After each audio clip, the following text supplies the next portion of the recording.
আমাকে এত বেশি ধৈর্য দিন যেন পৃথিবীর কোনো মানুষের কথায় আমার অন্তর ব্যথিত না হয়, যেন আমার মন শুধু আপনার জন্যই ব্যথিত হয়, নিজের পাপের কারণে অনুশোচনা হয়, যেন সব সময় নিজের কর্মের জন্য চিন্তিত থাকতে পারি, নিজের আবেগকে নিয়ন্ত্রণ করতে পারি।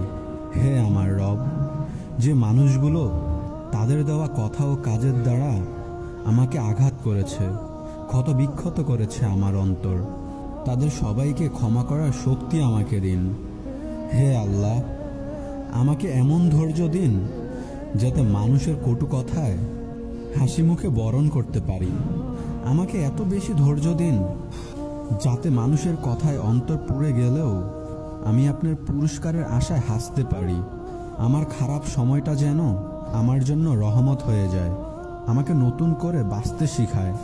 ইয়া আরহামার রহিমিন, যদি আমার এই কষ্টগুলো আপনার দেওয়া পরীক্ষা হয়ে থাকে তবে সেটা সহ্য করার ক্ষমতা আমায় দিন।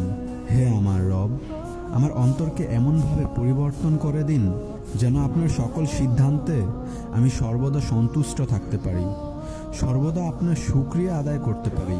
আলহামদুলিল্লাহ।